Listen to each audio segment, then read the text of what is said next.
बिस्मिल्लाहिर्रहमानिर्रहीम, अस्सलाम वालेकुम। Welcome to my YouTube channel maths with Afsha. Class 6 हम कर रहे हैं एक्सरसाइज 5। ठीक है, एक्सरसाइज 5 का फर्स्ट क्वेश्चन मैं अपनी वीडियोस में अपलोड कर चुकी हूँ। मेरे चैनल पर जाके वहाँ से फर्स्ट क्वेश्चन इसके तमाम पार्ट इजीली अंडरस्टैंड कर सकते हैं। आज की वीडियो में हम करेंगे क्वेश्चन 2 to 7। ठीक है, यानी 2, 3, 4, 5, 6, 7। आज की वीडियो मुश्तमिल है इन तमाम क्वेश्चंस पे। ठीक है, क्वेश्चन नंबर 2 में क्या कहा जा रहा है? इसमें कहा जा रहा है कि N alloy contain 13.5 gram of copper and 4.5 gram of zinc. Find the ratio by mass of copper to zinc in the alloy. इसमें कह रहे हैं कि 13.5 ग्राम कॉपर है, ठीक है, और 4.5 ग्राम जिंक है। तो आपने उन दोनों की रेशियोज कॉपर टू जिंक, ये रेशियो आपने फाइंड करनी है। सोल्यूशन स्टार्ट करते हैं। क्वेश्चन का सोल्यूशन स्टार्ट करने से पहले बच्चों मैं आपसे कहूंगी कि अगर आप मेरे चैनल पे नए हैं और अगर आपने अभी तक चैनल को सब्सक्राइब नहीं किया तो काइंडली चैनल को सब्सक्राइब करें, लिंक को शेयर करें, कमेंट करें कि आप कौन सी एक्सरसाइज का कौन सा क्वेश्चन सीखना चाहते हैं, तो उसकी वीडियो इंशाल्लाह मैं अपलोड करूंगी।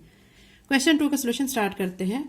क्वेश्चन 2 में बच्चों हमें दो मेटल्स दी गई हैं, एक है कॉपर, एक है जिंक। ठीक है, तो अब हमने उसके हिसाब से उनको सॉल्व करना है कि कॉपर की क्या रेशो दी गई है, जिंक की क्या दी गई है, और वो हमने फाइंड करनी है कि दोनों की दोनों जो रेशियोज हैं उनमें क्या क्या फर्क है या क्या उनका आंसर लास्ट पे आ रहा है। सबसे पहले आप लिखेंगे कॉपर। कॉपर हमें कितना दिया गया है? एक अलॉय में दिया गया 13.5 ग्राम। ठीक है, उसके बाद हमें दूसरी जो मेटल दी गई वो है जिंक। जिंक हमें कितना दिया गया? 4.5 ग्राम। ये दो आपको दिए गए हैं, ठीक है, कॉपर एंड जिंक। हमने इनकी रेशो फाइंड करनी है। रेशो के लिए मैं क्या करूंगी कि ये दोनों को लिखने के बाद, ठीक है, कॉपर लिख दूंगी यहाँ पे पहले, कॉपर रेशो का साइन, और यहाँ पे जिंक। ठीक है, उसके बाद क्या करेंगे? कॉपर हमें क्या दिया गया? वो हमें दिया गया 13.5 ग्राम। मैं यहाँ पे 13.5 ग्राम लिख दूंगी। ठीक है, साथ में 4.5 जिंक दिया गया है तो वो मैं यहाँ पे लिख दूंगी। ठीक है, उसके बाद हमने पहले करना है इनका पॉइंट खत्म। 13.5 को मैं कैसे लिख सकती हूँ? 135/10। क्यों 10 लगाया? क्योंकि पॉइंट के बाद एक डिजिट है, तो जब हम ये पॉइंट कट करते हैं या इसको खत्म करते हैं तो हम 1 के बाद जितने पॉइंट के बाद डिजिट होते हैं उतनी जीरो ऐड करते हैं। यहाँ पे 1 डिजिट है, ठीक है, तो एक जीरो लगा लिया। ये तो 13.5 को सॉल्व करके आ गया है। दूसरा हमारा क्या था? 4.5। ठीक है, इसको भी यहाँ पे भी हम ये पॉइंट खत्म कर रहे हैं तो 45 बन जाएगा, और नीचे 1 के बाद फिर क्या करूंगी? मैं एक जीरो ऐड कर दूंगी। ठीक है, उसके बाद अब हमने क्या करना है? रेशो में हम ऐसे ही करते हैं ना कि इस टर्म को ऊपर लिखते हैं और इस टर्म को नीचे लिखते हैं। अब हमें ये जो टर्म दी गई है ना 135/10, ठीक है, ये दी गई है, उसके नीचे हमने क्या लिखना है? 45/10। यहां से इस चीज को बच्चों गौर से समझना है। जब आपकी ऐसी कंडीशन आ जाती है कि दो जो है डिवाइड वाली टर्म्स हैं और फिर डिवाइड के बाद जो दूसरी टर्म है उसको लिखना है, उसमें फिर आपने एक चीज करनी होती है कि पहले वाली जो ऊपर वाली टर्म है 130/10 उसको तो ऐसे लिख देंगे, लेकिन ये जो चीज 4th नंबर पे होती है, देखें 1st, 2nd, 3rd, 4th number पे आ रही है, ये ऊपर चली जाती है, और जो 3rd वाली है ये इसके नीचे हो जाती है, यानी रेसिप्रोकल हो जाती है ये दोनों टर्म्स। ठीक है, अब आपने इसमें क्या करना है कि ये जो 10 है और ये 10 ऑपोजिट साइंस हैं, मतलब ऑपोजिट डायरेक्शंस हैं इनकी। ठीक है, ये दोनों आपस में क्या हो जाएंगे? कट जाएंगे। ये दोनों कट गए हैं तो क्या बच गया है? 135/45। इसको करूंगी मैं अब रिड्यूस करने के लिए टेबल का इंतखाब करूंगी। टेबल में इसमें क्या चूज कर रही हूँ?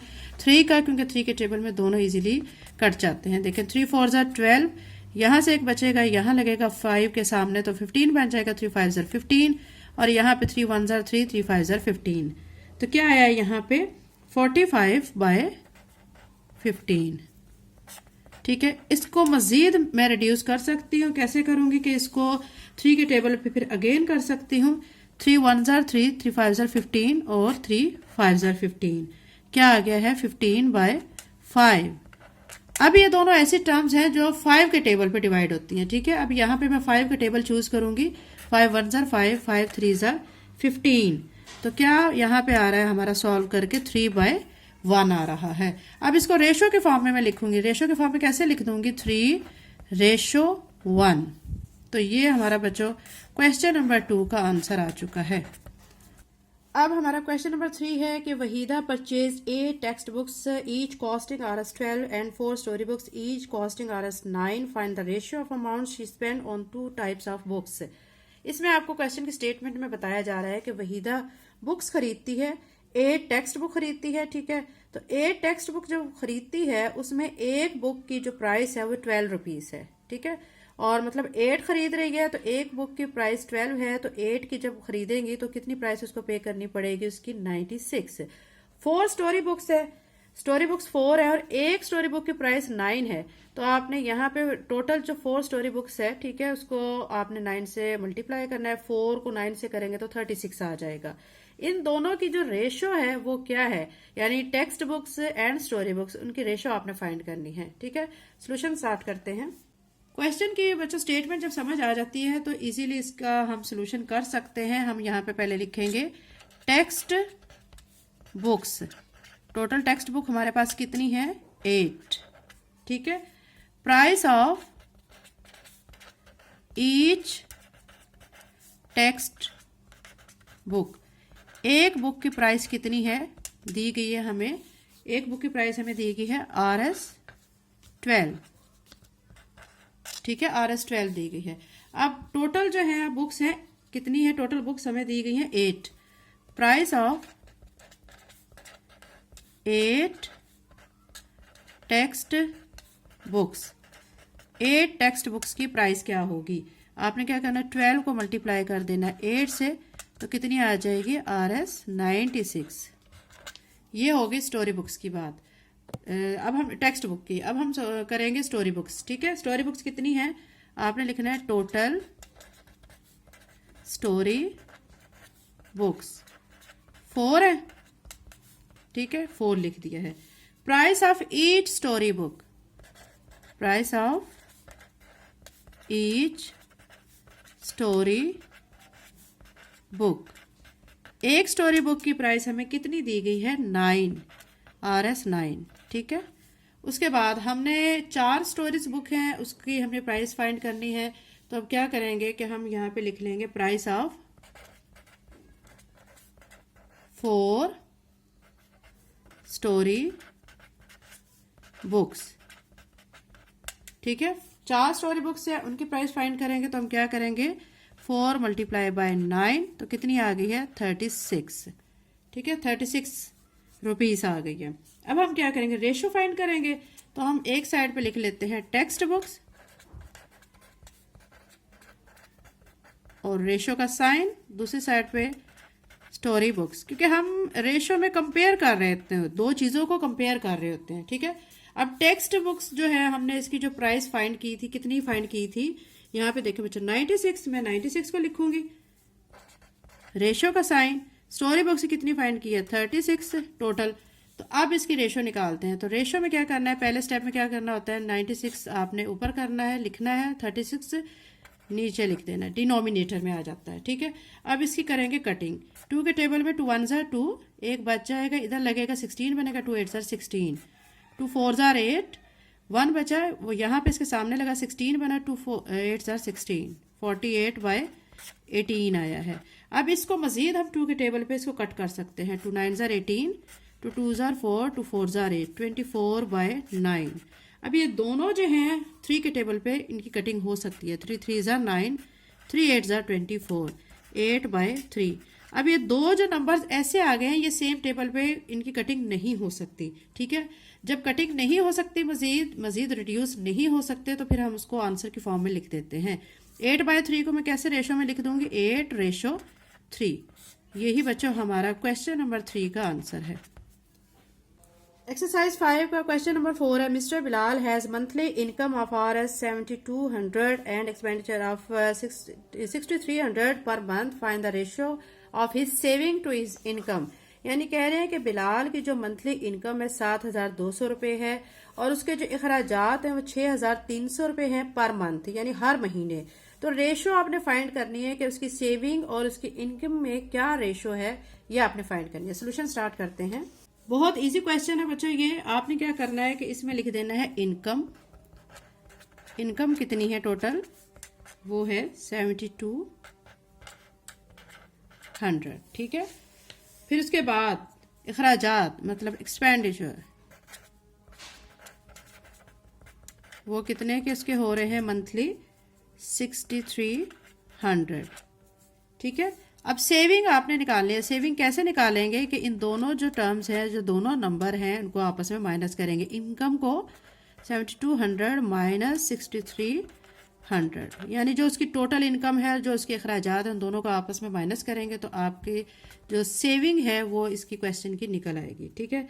सेविंग क्या निकल आ रही है यहाँ से देखें, 7200 में से 6300 को माइनस करेंगे तो आ जाएगी 900, ये है सेविंग।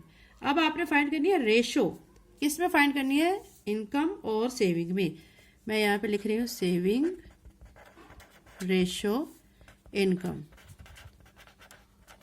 ठीक है। उसके बाद सेविंग अभी मैंने फाइंड की है, यहाँ पे क्या थी 900, इनकम क्या थी आप क्वेश्चन में देखें 7200, ठीक है। उसके बाद हमने क्या करना होता है कि यहाँ वाली जो फर्स्ट टर्म है उसको ऊपर लिखते हैं और दूसरी वाली जो टर्म है उसको डिनोमिनेटर के तौर पे लिखते हैं। उसके बाद हम करते हैं कटिंग। ये 2 0 जो है 2 0 से कट जाएंगी तो क्या बचेगा 9/72, ठीक है। अब ये दोनों टर्म्स ऐसी हैं जो कि 9 के टेबल पे इजीली डिवाइड हो सकती हैं, तो हम 9 के टेबल पे से कटिंग करेंगे। 9 1s are 9, 9 8s are 72। 3 के टेबल पे भी हो सकती है, ठीक है। इसमें जो बच्चे 3 के टेबल पे पहले डिवाइड करना चाहें तो वो उस पर भी कर सकते हैं। डायरेक्ट 9 के टेबल पे भी डिवाइड कर सकते हैं। अगर 3 के टेबल पे आप डिवाइड करते हैं तो 3 3s are 9 आ जाएगा, 3 2s are 6 और इसमें से एक बचेगा 3 4s are 12। वो फिर अगेन 3 के टेबल पे डिवाइड हो जाएगा तो उसका अगेन आंसर जब डिवाइड होके आएगा तो वो 1/8 ही आएगा, ठीक है। तो क्या आ गया यहाँ पे 1/8। तो अब मैं इसको रेशियो के फॉर्म में लिख देती हूँ। रेशियो के फॉर्म में इसको लिखूंगी तो कैसे लिख दूंगी 1/8, और यही बच्चों हमारा क्वेश्चन नंबर 4 का आंसर है। एक्सरसाइज 5 का बच्चों अब क्वेश्चन नंबर 5 हम करने लगे हैं। Samina spend 3/4 of pocket money to buy chocolates and the rest to purchase chewing gum. Find the ratio of amount spend on chocolate so that spend on chewing gum. यानी स्मीना जो है उसको पॉकेट मनी मिलती है, ठीक है। वो पॉकेट का 3 से 4% जो परसेंट हिस्सा है वो किस पे स्पेंड कर देती है? चॉकलेट्स पे, और बाकी का जो रिमेनिंग है वो किस पे स्पेंड कर देती है? च्युइंगम पे, ठीक है। उसमें आपने रेशियो फाइंड करनी है कि चॉकलेट्स और च्युइंगम की रेशियो क्या है, फाइंड करते हैं। इसका सोल्यूशन बच्चों हम करते हैं। सोल्यूशन में हम पहले क्या लिखेंगे, ठीक है। हमने पहले उसकी लिखनी है कि वो चॉकलेट्स पे कितना स्पेंड करती है, च्युइंगम पे कितना स्पेंड करती है। तो मैं यहाँ पे लिख रही हूँ Samina, SAMIN, Samina spends on chocolates. Chocolates पे कितना स्पेंड कर रही है वो 3/4, ठीक है। फिर वो रिमेनिंग कह रहे हैं, रिमेनिंग, ठीक है, रिमेनिंग च्युइंगम पे स्पेंड कर रही है। अब आपको कैसे पता चलेगा कि रिमेनिंग में क्या है? अब आप देखें बच्चों, एक चीज के 4 हिस्से होते हैं, ठीक है। अब 3 हिस्से तो वो चॉकलेट पे खर्च कर रही है, तो बाकी कितना उसका हिस्सा रह गया 1%, ठीक है। आपने क्या लिखना है ऑन, यहाँ पे मतलब इसका मतलब ये होता है कि समीना स्पेंड्स ऑन च्युइंगम, यानी 4 हिस्सों में से 3 हिस्से वो चॉकलेट्स पे खर्च कर रही है, तो बाकी का क्या रहेगा एक हिस्सा जो कि वो च्युइंगम पे खर्च कर रही है, ठीक है। अब रेशो हमने फाइंड करनी है। रेशो के लिए मैं क्या करूंगी, चॉकलेट्स रेशो च्युइंगम, ठीक है। अब यहाँ पे देखें चॉकलेट्स क्या है, कितना परसेंट है, 3/4 है, ये लिख दूंगी। और यहाँ पे क्या लिखूंगी 1/4, ठीक है। अब बच्चों मैं आपको यहाँ पे बता चुकी हूँ कि ये टर्म हमने ऊपर रखनी होती है और ये टर्म हमने नीचे रखने देते हैं। अब ये इस तरह के फॉर्म में है तो मैं इसको ऐसे ही लिखूंगी 3/4, डिवाइड का साइन 1/4। अब ये चीज़ भी मैं आपको क्लियर कर चुकी हूँ पिछले क्वेश्चंस में कि जो ऊपर वाली जो रकम होती है, इस तरह की जब क्वेश्चन बनता है तो आपने क्या करना है, ऊपर वाली टर्म को एज इट इज, और जो नीचे टर्म्स होती हैं वो रेसिप्रोकल हो जाती हैं, यानी ये चीज़ ऊपर चली जाती है और ये चीज़ नीचे आ जाती है, तो यानी 4/1 हो जाएगा, ठीक है। यहाँ पे ये 1/4 क्या हो गया, ऑपोजिट हो गया, 4/1 हो चुका है। अब यहाँ आपने क्या करना है कि ये अपोजिट डायरेक्शन में है दोनों, तो कट जाएंगे, तो 3/1 बचा। ये 3/1 मजीद रिड्यूस नहीं हो सकता है, तो अब इसको रेशो के फॉर्म में मैं लिख दूंगी 3:1, और यही बच्चों इस क्वेश्चन का आंसर है। एक्सरसाइज 5 का क्वेश्चन नंबर 6 है, इन 70 litre of mixture of milk and water, यानी एक मिक्सचर है, ठीक है, मिल्क और वाटर का, कितना है वो टोटल 70 लीटर है। अमाउंट ऑफ प्योर मिल्क, उसमें मिल्क जो है वो 56 लीटर है। Find the ratio of milk to water in the mixture. अब जो मिल्क है और वाटर है उनकी रेशो आपने फाइंड करनी है। क्वेश्चन का सोल्यूशन स्टार्ट करते हैं। सोल्यूशन में आपने बच्चों पहले आपने लिखना है कि मिक्सचर ऑफ किस किस का मिक्सचर है, मिल्क, ठीक है, एंड वाटर, टोटल यानी कितना लीटर है वो 70, ठीक है, एल लिख देती हूँ लीटर का, ठीक है। उसके बाद उसमें प्योर जो मिल्क है वो कितना है, प्योर मिल्क कितना है वो 56 लीटर। अब आपने ये प्योर मिल्क तो आपको बताया गया है, वाटर आप कैसे निकालोगे, तो बहुत इजी है, आप लिखोगे वाटर 70 में से आपने 56 को कर देना है माइनस, ठीक है, तो ये आ जाएगा 14, तो 14 लीटर उसमें पानी है, ठीक है। क्वेश्चन की समझ आ गई है कि 70 लीटर मिक्सचर है मिल्क और वाटर का, ठीक है। उसमें जो मिल्क है वो 56 है, वाटर आपको नहीं दिया गया, वाटर आप खुद से निकालोगे। खुद से कैसे निकालोगे कि 70 में से आपने 56 को माइनस कर देना है, तो 14 आ जाएगा, ठीक है। अब हम रेशो फाइंड करते हैं। रेशो मिल्क टू वाटर, ये हमें करनी है फाइंड, इसको हम फाइंड करेंगे। मैं यहाँ पे लिखूंगी मिल्क रेशो वाटर। मिल्क कितना है 56 और वाटर अभी हमने फाइंड किया यहाँ पे 14 एल को बाद में लास्ट पे लिख लेंगे। तो अभी ये देखें यहाँ पे, अब ये 56 है और 14 है, क्या करेंगे यहाँ पे 56/14, ठीक है, क्योंकि ये वाली टर्म हमारे ऊपर आ जाती है और ये वाली टर्म डिनोमिनेटर के तौर पे आ जाती है। अब हम इसको करेंगे रिड्यूस, 2 की टेबल में इसको इजीली कट कर सकते हैं, 2 2 जार 4, एक बचेगा वो 6 के आगे लगेगा 16, 2 8 जार 16, 2 7 जार 14, क्या आया 28/7। ये दोनों टर्म्स ऐसी हैं जो सिंपल 7 के टेबल पे डिवाइड होती हैं, 7 1 जार 7, 7 4 जार 8, 28 सॉरी, यहाँ पे आ गया 4/1। अब मजीद ये आगे रिड्यूस नहीं हो सकते हैं, तो अब इसको आंसर के फॉर्म में हम इसको लिख देते हैं 4:1, और यही बच्चों हमारा क्वेश्चन नंबर 6 का आंसर है। अब बच्चों हम करने जा रहे हैं एक्सरसाइज 5 का क्वेश्चन नंबर 7। इसमें आपको कहा गया कि Ahmed earns Rs 5,400 in a month and spend Rs 4,500, find the ratio of, यानी उसकी जो अहमद की जो अर्निंग है वो 5,400 है और वो जो खर्च कर देता है वो 4,500 है। आपने रेशो निकालनी है, लेकिन आपने रेशो 3 चीजों में निकालनी है। फर्स्ट जो आपने रेशो फाइंड करनी है उसके इनकम और एक्सपेंडिचर, यानी उसकी आमदनी और अखराजात की रेशो। दूसरी आपने फाइंड करनी है his income to his saving, उसकी जो इनकम है और जो सेविंग है उसकी रेशो फाइंड करनी है। थर्ड पे आपने his expenditure to his saving, जो उसके अखराजात हैं और जो उसकी सेविंग है उसकी आपने रेशो फाइंड करनी है। अब सोल्यूशन स्टार्ट करते हैं। सोल्यूशन में बच्चों पहले हम फर्स्ट चीज इसकी फाइंड करेंगे his income to his expenditure, यानी जो उसकी आमदनी है जो उसके अखराजात है उसकी रेशो पहले हम फाइंड करेंगे, ठीक है। तो टोटल उसकी जो अर्निंग है, ठीक है, वो पहले लिखेंगे। अर्न्स कितने हैं उसके टोटल, Rs 5,400, ये लिख लिया है। उसके बाद स्पेंड्स, जो स्पेंड्स करता है कितने करता है Rs 4,500, ठीक है। और सेविंग जो है उसकी कितनी हो रही है, उसमें सेविंग आपकी ये देखें 5,400 में से आपने 4,500 को माइनस कर देना है, तो आ जाएगा यहाँ पे 900, ठीक है, 900 हो रही है। अब हम रेशो फाइंड कर रहे हैं, ठीक है। रेशो उसके इनकम और एक्सपेंडिचर में करनी है, इनकम रेशो एक्सपेंडिचर, ठीक है। इनकम कितनी है वो यहाँ पे मैं लिख दूंगी 5,400, रेशो। जो खर्च कितना करता है वो आपने लिखना है, खर्च कितना करता है वो 4500। अब आप क्या करेंगे, यहाँ पे 4500 को ऊपर लिख देंगे और 5400 को ऊपर लिख देंगे, 4500 को नीचे। 2 0 से कट कर दें, आपका आ जाएगा 54/45। ठीक है, इसको आप कटिंग आप किसके टेबल पे कर सकते हैं, 3 के टेबल पे भी। 3 1 3, 2 बच जाएगा, वो इसके आगे लगेगा 24 बन जाएगा, तो ये बनेगा 3 8 24। यहाँ पे 3 1 3, यहाँ से एक बचेगा 15 बनेगा, 3 5 15, 18/15 आ गया।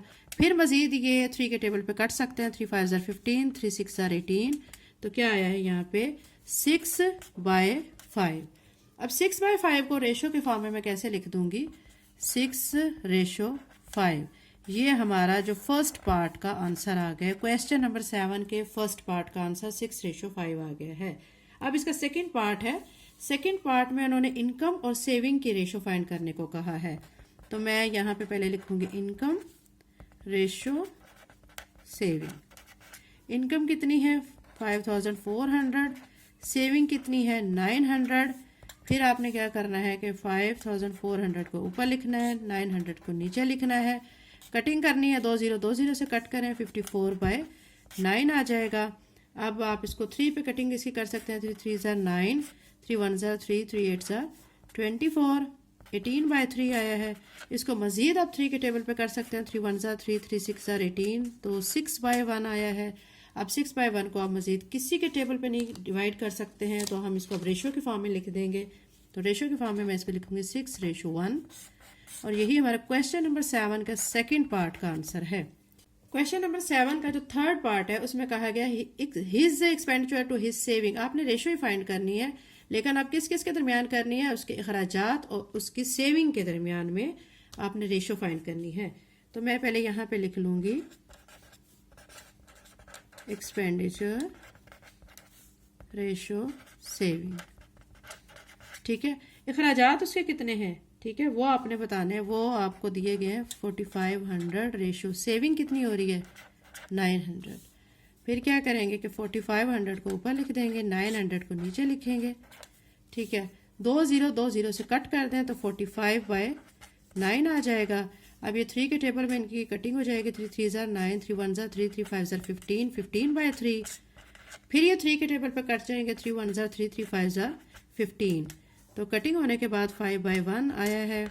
अब आपको बच्चों अगर आपको ये समझ नहीं आ रही हो तो आप वीडियो को रिवर्स करके दोबारा से देखा करें, आपको फिर इजीली समझ आ जाएंगे कि इसमें क्या किया गया है। 5/1 आया है। ठीक है, अब इसको मैं रेशो के फॉर्म में लिख दूंगी, क्योंकि मजीद इनकी कटिंग हम नहीं कर सकते हैं। 5/1, और यही बच्चों हमारा क्वेश्चन नंबर 7 के थर्ड पार्ट का आंसर है। चैनल को लाइक शेयर सब्सक्राइब करें। थैंक यू एंड अल्लाह हाफिज़।